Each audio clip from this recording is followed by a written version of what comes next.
that maybe we couldn't find in other places, a good place to start might be to go to the great works of art and literature throughout human history. I'm talking about the truly great works here, things like the music of Bach or Beethoven or Dostoevsky's Crime and Punishment or Homer's The Odyssey or the Iliad. The great works of human art give us a window into what it means to be human and into the universe that God has made that we can't find in normal everyday places. But did you know that film and movies can sometimes reach this level of real artistry? A really great movie, a really great story can show us truths that maybe we couldn't find very easily if we were looking in the normal everyday places. But the caveat I'd give here is that I'm talking about truly great movies. I'm not talking about things that are just okay. I'm talking about movies that are basically perfect. And some of you at this point might be thinking, there's no such thing as a perfect movie. No, your taste in movies might be very different than the person who's standing next to you. So there's no such thing as a perfect movie, right? Wrong. I'm here to tell you wrong. The perfect movie does indeed exist. It was made at a particular place and point and time in history, and that time was 1995. The perfect movie was made. Some of you are guessing, what is the movie? I'll tell you what it is. It's Disney's A Goofy Movie. This movie is so good that it almost physically pains me to talk to you about it. The movie is hilarious. That holds up. You watch it, you'll know it holds up. The music in the movie is off the charts. It is incredible music. This is the definitive father-son road trip movie. And if you disagree with me about that, you can come fight me physically. Okay, don't fight me. You can fight David Bolin. Fight someone else. I don't know how to fight. But this movie is so good. Everything about it is wonderful. And I could talk to you all morning about a Goofy movie, which that would be a problem because we're in church. So I just want to focus on one scene from that movie at the beginning. At the beginning of the movie, Max is Goofy's son. He's a teenager, he's in high school, and he's finishing his year. And so he has been trying to work up the courage the entire year to talk to the girl that he likes. Her name is Roxanne. And so the whole year he's been waiting to talk to her, and he makes a plan. On the last day of school, I'm going to do something to impress her, and after today, my whole life is going to be different. So at that point, a musical number breaks out. I told you this is a cartoon. And everyone in the school, Max and all of his classmates and his teachers and his administrators, everyone breaks out into this song called After Today. And in the song, everyone was singing about how after that day, things in their life are going to be different. Things in their life are going to be better. So Max, as an example, says, after today, I'm going to be able to talk to Roxanne and not feel like an idiot. And I know some of you probably find that relatable. You've had a moment in your life where there was someone you cared about and you wanted to talk to them without looking foolish. I fail at that daily when talking to my wife. So Max says that. His other classmates say things like this. After today, we don't have to do homework anymore. We can go to the mall, we can live at the pool, read comic books, they can do whatever they want. Even the school bus driver, he says, after today, I don't have to drive these noisy kids around anymore. I can sit on my rear and relax. And I know everyone here finds that extremely relatable. There's a line in the song. This is so good. I'm very happy to share this with you. Max says this. He says, she, talking about Roxanne, she looked right through me. And who could blame her? I need a new me, plus some positive proof that I'm not just a goof. Oh, that is so good. Shakespeare himself could not have written it any better. I think I've talked up this movie enough. You can go see it if you want to on your own time.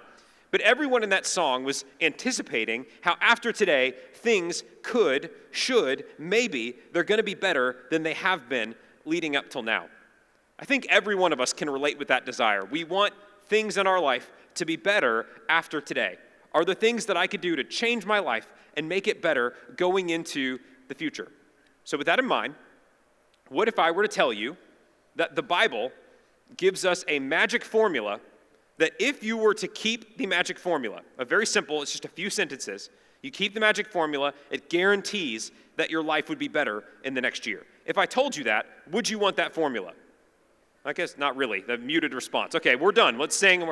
Do you want the formula? Okay, I will give it to you, but not just yet. A couple things that we need to know before we talk about this formula. Now, the Bible, by the way, is hardly formulaic, but this is a section of a couple verses that do lay out a formula for how to make your life better. But the first couple things you need to know are this. One, this formula will not necessarily change the circumstances of your life. So this is not some sort of, this is a buzzword going around culturally now. It's not some sort of manifestation that will change the circumstances of your life. It won't take a troublesome person in a relationship with you and make them go away. If you're sick, it won't make the sickness go away necessarily. The circumstances of your life might remain hard, but the formula will put you closer to being dead in the middle of God's will for your life. So that's thing number one. Thing number two, if you want to find the formula that makes your life better, you have to know how to listen to the right people. The right people. I think we know this intuitively. If you listen to the wrong people, you're going to get the wrong kind of advice. If you wanted to change your finances, if you wanted to change your investing in the next year, you should probably go listen to somebody like Warren Buffett, who is an expert in investing. You shouldn't listen to your broke uncle who's been asking you for money at every family holiday for the last 5 years, right? If you listen to the wrong person, it will lead you to the wrong kind of results. If you wanted to, say as an example, learn how to build a church, you should probably go to our senior pastor, Dr. Young, who's incredible at building a church into what it's become now. I had a professor when I was in seminary. His name is Joel Gregory, and Dr. Gregory was a wonderful orator. He was a great preacher. He had a huge booming voice. It sounded like this, Joel Gregory. And Dr. Gregory was a pastor at large Southern Baptist churches, I think in the early 90s, and he told us that he felt like he didn't really know how to build a church like some of the other great pastors did. And he didn't know that I came from Second Baptist, but one time in a lecture, he said, every time that Edward Young would start talking about building a church, I would copiously take notes to try and figure it out. Dr. Gregory was smart. He knew how to listen to the right people. I'm going to tell you one more annoying thing about my life, and it's something that you already know. I mentioned this the last time I was here. You guys know that my dad played professional baseball as a career before he went into ministry, and I mentioned this last time I was here. I never saw him play, so I'm still not fully convinced that he did play, but apparently he did. And the problem with that, for me, is that baseball was the one competitive sport that I played growing up until I got to college where I switched to ultimate frisbee, but that's a different story. But I played baseball competitively, and I was not allowed the luxury that most adolescent teenagers or adolescent kids get to have with their parents, which is, as a rite of passage, to question your parents' authority in areas of your life. Every person does this as they grow up, but in baseball, I couldn't do that. You know, if I'm taking swings at the batting cage and my dad gives me advice about how to change my swing, I can't say to him, well, what do you know about that? You don't know. I'm 12 years old. I know better than you. Of course, that's foolish for me to say. My dad has the credentials. He played. He has the experience. He's watched other people play. So I couldn't really talk back to him, which was super annoying. But if we're going to follow this magic formula that I referenced before, we need to know how to listen to the right person. And so the formula that I'm going to give you today, it comes from Proverbs chapter 3. So if you have your Bibles, you can turn there. And the person speaking this formula is King Solomon. Solomon was completely qualified to give you the formula to live out a life of wisdom and growth in your next year or in your years to come. Solomon was extremely wealthy, extremely successful as the leader of Israel. Under his reign, Israel became prosperous in a way that it had never been before. And Solomon actually had been given wisdom from the Lord in a supernatural way, really more than anyone who had ever lived before him. Solomon is qualified to give us this magic formula. At this point, some of you might be saying, well, didn't Solomon have 700 wives and hundreds more concubines? That doesn't sound very wise. Touché. You're right. That's not very wise. But who here has not done something foolish while under the influence of love? Right? If you have never done that, then you can throw stones at Solomon. Otherwise, don't. So here's what Solomon says. He's speaking to his son, and he says this, "My son, do not forget my teaching, but keep my commands in your heart, for they will prolong your life many years and bring you peace and prosperity. Let love and faithfulness never leave you. Bind them around your neck. Write them on the tablet of your heart. Then you will win favor and a good name in the sight of God and man." Solomon says this, "Son, listen to the things that I'm going to tell you because I know what I'm talking about. If you do them, they're going to prolong your life. You'll live a long life. You'll be wealthy and prosperous. You'll be faithful. If you write them on your heart, you'll have a good reputation with God and with men. Listen to me. I know what I'm talking about. That's what Solomon is saying to his son at this point. Now, you and I, reading this text, have to decide for ourselves, is Solomon qualified to give us the advice he's about to give us, the magic formula? And I hope I've convinced you. The answer is yes. Solomon knows he had supernatural wisdom in ways that you and I don't have. So then, from that base, he gives us this magic formula, which is in verses 5 and 6. I was considering turning this formula into a mathematical equation because it would work, but then I realized the students that are here are on winter break and they would mutiny if I tried to make them do math. So we won't do that. We'll just read the verses and we'll talk about each part. He says this, verse 5, trust in the Lord with all your heart and lean not on your own understanding. In all your ways submit to him, or you could read acknowledge him or desire his presence, and he will make your paths straight. A simple formula. Trust in the Lord with all your heart. Don't lean on your own understanding. In all your ways, submit to the Lord, desire his presence, acknowledge him, and he will straighten the paths of your life. Let's talk about the parts of this formula. We'll go point by point. We'll be very brief, and then we will be done. The first thing Solomon says is this. Trust in the Lord with all of your heart. What does it mean to trust? Trust simply means to put the weight of your life on something and believe that it's going to hold you up. When you walked into this room, you were looking around for where you wanted to sit, and you found a chair, and you said, this chair is going to be able to hold up my body weight. I'm guessing most of you in this room did not extremely gingerly sit down in your chair wondering if it was going to hold you up or not. You just trusted when you sat down that it was going to hold you up. Now, some of you, like me, may have had an experience in your life where you put your trust in the wrong chair. You sat down in a chair assuming it would hold you up when it couldn't. But that's what trust means. Trust means you're going to put the weight of your life on this and believe that it's going to hold you up. Trusting in the Lord is similar to that. It means trusting and believing that if you put your life in the hands of the Lord, that he is going to hold you up, that he's going to protect you. If you believe and trust his ways and walk in them, that it's going to work, that it's going to lead you to become who God has made you to be. As Christians, we have a few simple things that we have to trust, even to get to the starting line. Things like this. Do you trust and believe that God exists? That's a pretty simple one. Do you trust and believe that God is good and he knows what he's doing?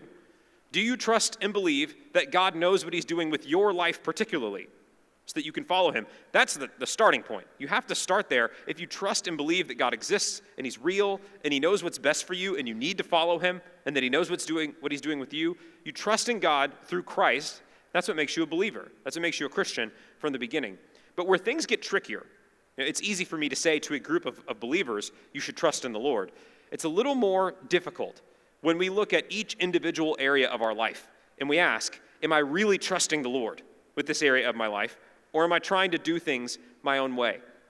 In this chapter, Proverbs 3, Solomon in some of the later verses gives us some specific areas where we need to trust in the Lord. In verse 8, he says this will bring health to your body and nourishment to your bones. The first thing we have to trust the Lord with is the body that he's given us. You were born into the body that you have. It's the only body that you will ever have until the resurrection, which is in the faraway future. But your body is what God has given you. And the Bible makes claims about what you should and should not do with your body. Do you trust him? Or are you doing things your way? A lot of times people have this kind of logic. We'll say, it's my body and I can do what I want with it. This food's going to taste good to me, so I'm going to eat it. Let's not dig into my own eating habits at the moment. But all of us have these things. What are you eating? What are you drinking? What are you putting in your body? Are you trusting the Lord with what he's given you? Are you being faithful in taking care of the body that he's given you? Do you trust the Lord with your body? Are you trusting the Lord with the sexual ethics that he has given us? Is your sexual behavior in line with what God has called you to do with your body? I think these are fair questions. Do you trust him with what he's given you? Verses 9 and 10 say this. Honor the Lord with your wealth, with the first fruits of all your crops. Then your barns will be filled to overflowing, and your vats will brim over with new wine. Do you trust the Lord with your wealth? Your wealth, with the things that God has given you materially, are you entrusting the way that you are handling it, the way you are treating other people with it? Are you honoring the Lord with your wealth, or are you not? Now, I can tell already that a few of you in this room are saying, I don't have much money anyway. All I got is debt. I don't have to worry about this part. Not true. Not true. There are a few key parts to talk about wealth, about how we should handle it. One, are you using what the Lord has given you, your talents and gifts and abilities, and being industrious with those things? Are you working hard with what God has given you to make something of your life? If you're not doing that, that's called being lazy. It's called being a sluggard.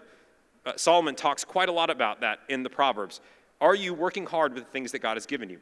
Next, once you have worked hard and presumably made some money in the process, are you being judicious with the money that you're making and saving it, or are you spending it like you're in Congress, which means spending money that you don't have and then piling up more debt and being irresponsible with what you've been given?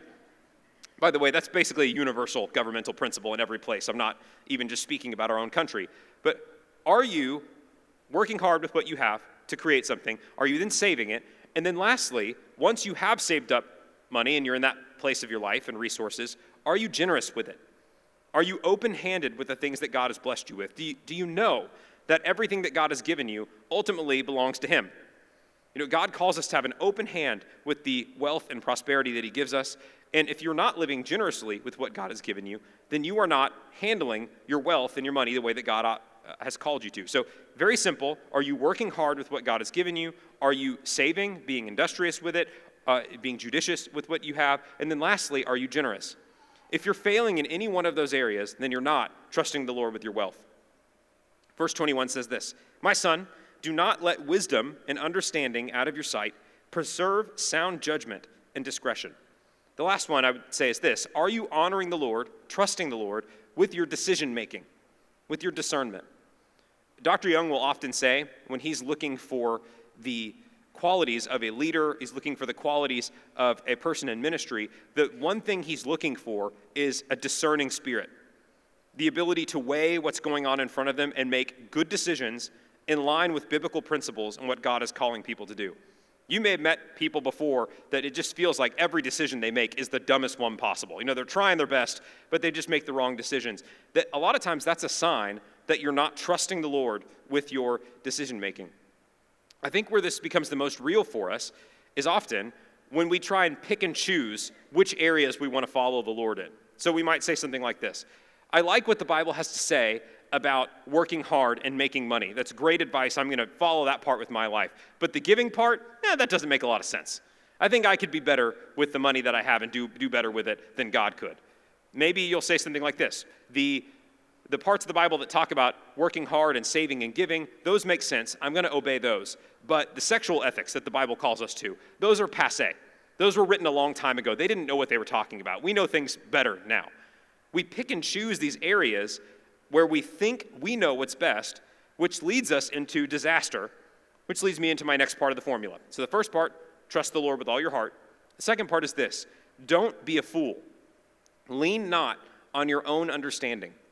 Now, what exactly does that mean? Am I asking you to turn off your brain and don't try and understand or come to conclusions on things? I certainly hope not. No, that's not what that means. Of course, you should be thoughtful and think through things. But what this is talking about means leaning on your own intuition, your own understanding, over and above the knowledge of the Lord and His Word.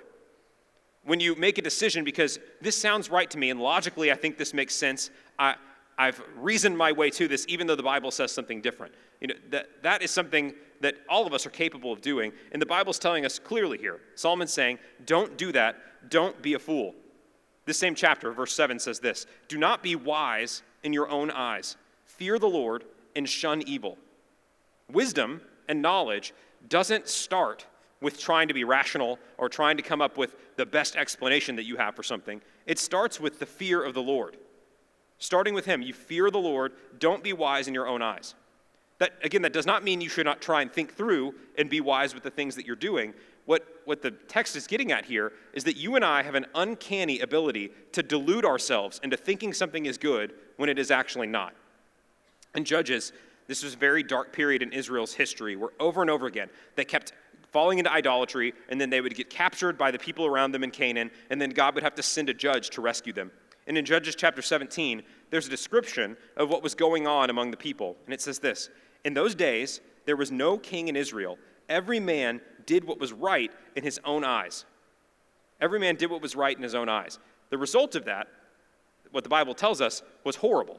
The result of every man doing what was right in his own eyes led to injustice. It led to idolatry. It led to wickedness and all sorts of things of that nature. Now, I can't help but think about our own culture where people say, do whatever's right for you. Do what's right for you and it's going to lead you to happiness. That's the opposite of true. It leads us into wickedness and debauchery and idolatry. Jeremiah 17 says this, "The heart is more deceitful than all else and is desperately sick. Who can understand it?" The heart is sick. It is deceitful. It leads us into these areas where we delude ourselves, thinking we know what we're talking about, when really we don't. Jesus said something similar to the Pharisees. He said, it's not what you put in your body that defiles you, it's what comes out of you. It's the heart. That's where wickedness and all these things come from. So it makes me think, you've probably heard this advice given to you before. Maybe you've even heard it said in a sermon at some point or another, where someone will say something like this, follow your heart, and it's going to lead you where you should go.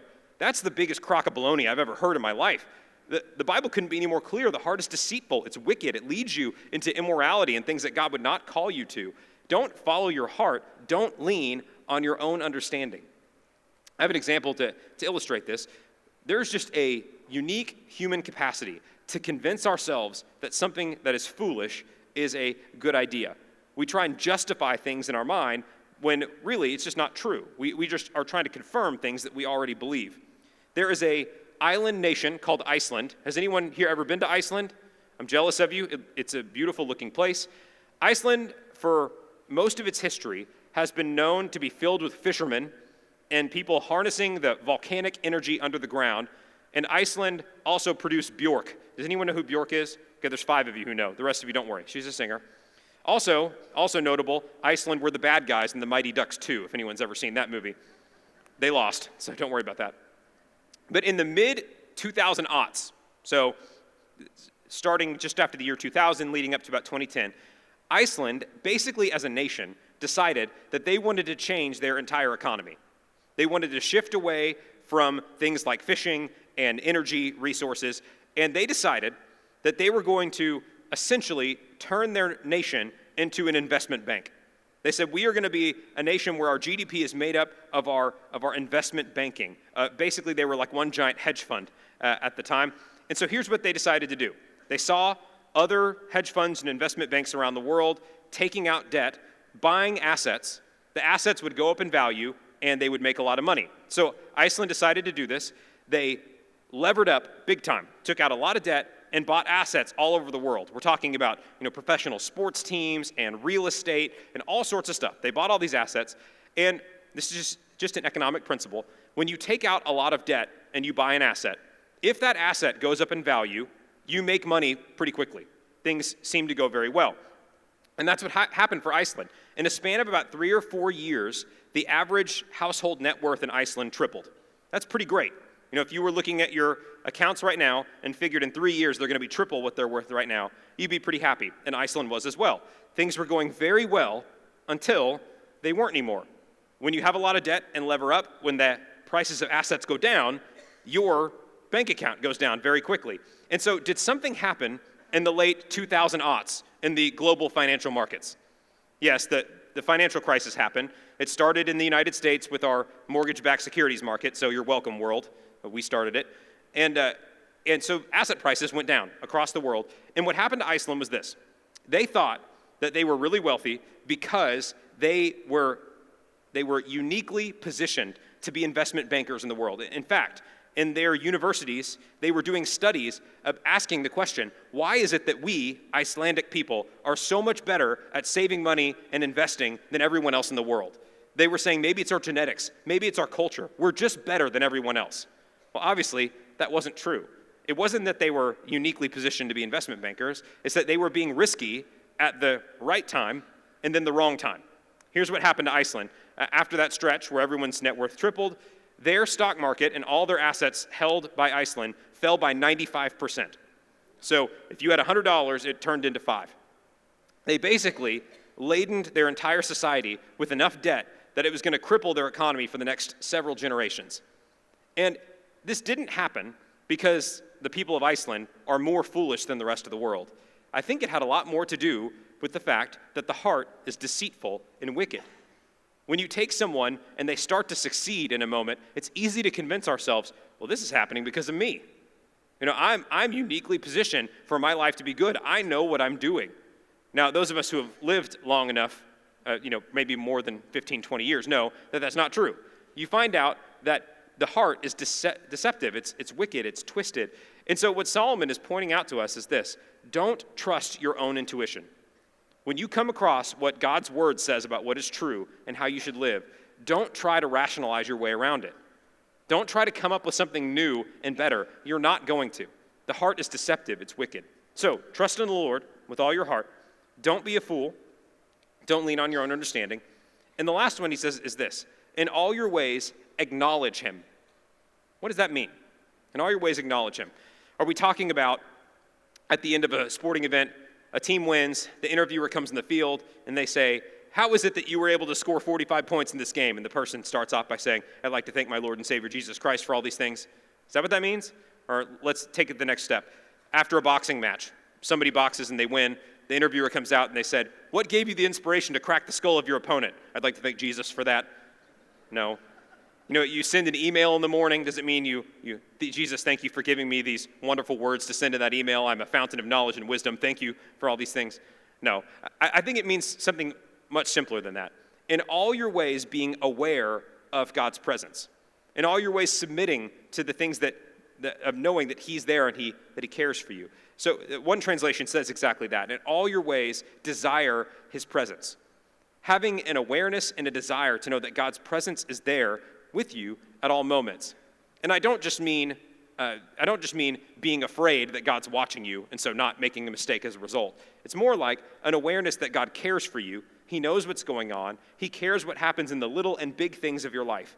And if you know that he's with you, it's going to change the way that you behave. That he's there, he cares, and he wants the best for you going into the future. So if you trust in the Lord with all your heart in every area of your life, you don't fall into the trap of trusting your own intuition, your own understanding, in all your ways, seeking his presence, submitting to him, desiring his presence there in your life. The result that Solomon says will happen is that God will straighten the paths of your life. The parts of your life that are crooked, the parts of your life that are skewing away from where they should go, God will straighten those things. I need to clarify again, this does not mean that God will necessarily change all the circumstances of your life. Things happen to us. We get sick. We have relationships that are broken. People hurt us and let us down. All those things happen in life. But think of it this way. If you were to decide in the next year that you really were going to go at your entire life following the ways of the Lord and the things that he's called you to, would that keep you from falling into the pits and snares and difficulties that many of us hit in life? Of course it would. 100%. If you trust in the Lord, if you don't lean on your own understanding, if you desire his presence in every area of your life, I guarantee your life will be better in this next year. Again, not the circumstances necessarily, but your actions, what God is calling you to do, your character, you will be exactly where God is calling you at that moment. I guarantee it. That's a pretty strong guarantee. Now, don't come test me 6 months later. But it's true. Solomon says, follow these things, the Lord will straighten the paths of your life. Now, I don't want to make you think that I've been wasting your time for the last few minutes, but I actually think this entire equation that I just gave you could boil down to just one word. One word that if we understand it will get us to understand that trusting the Lord, not leaning on your own understanding, and desiring his presence. And that word is the word surrender. Surrender, meaning giving up the illusion that you are in control of the situation and giving it up to the Lord. I found a quote from a guy. His name is Judson W. Van Deventer. His parents must have loved him. And here's what he said. He came to a moment of his life where he was struggling, asking, should I be an artist or should I be an evangelist? And this is what he said. For some time, I had struggled between developing my talents in the field of art and going into full-time evangelistic work. At last, the pivotal hour of my life came, and I surrendered all. A new day was ushered into my life. I became an evangelist and discovered deep in my own soul a talent hitherto unknown to me. God had hidden a song in my heart, and touching a tender chord, he caused me to sing. Now, Judson wrote these words about 150 years ago. And what he said was this. He was struggling, should I be an artist? Should I be an evangelist? He finally just gave it up. He surrendered to the Lord. He decided to obey him and become an evangelist. And what he said is, God then revealed a talent to me that I didn't know that I had, and I started to sing. Now, the paragraph we just read was a beautiful paragraph, but he wasn't using a metaphor there. The gift that God gave him was a literal song, a song that you have probably sung in church many times before, called I Surrender All. Judson was the writer of that song, of I Surrender All. And what's so incredible about this to me is that at the moment of giving up the illusion that he was in control of his own life and he could form his own destiny in the future, and he surrendered it to the Lord, the gift that God gave him was this song that we are singing 150 years later. This beautiful song that the church is still using to encourage people and disciple people and to lead us up to become who God made us to be. Here are the lyrics to the song. It says, all to Jesus I surrender, all to him I freely give. I will ever love and trust him, in his presence daily live. You might notice in that little stanza of the song here, that magic formula that I gave you at the beginning is embedded in these lyrics. All to Jesus I surrender, not leaning on his own understanding. All to him I freely give. I will ever love and trust him, trusting in the Lord. And in his presence I'll daily live, desiring his presence. All of these parts came from Judson surrendering. And I wonder, for you and I, if we really are going to surrender every part of our life to the Lord, does he have some gift that he's going to give to you that might impact people generations after you? Maybe it'll be your family. Maybe it'll be people that you've never even seen before. What a wonderful dream of life to have God give you something that's going to affect believers hundreds of years after. I think this song will still be sang in the church, maybe another 150 years from now. And I wonder, is there an area of your life where because you've not yet surrendered it to the Lord, that you're not experiencing the fullness of what God has for you? And so my question for you is this: are you ready to change your life in this next year?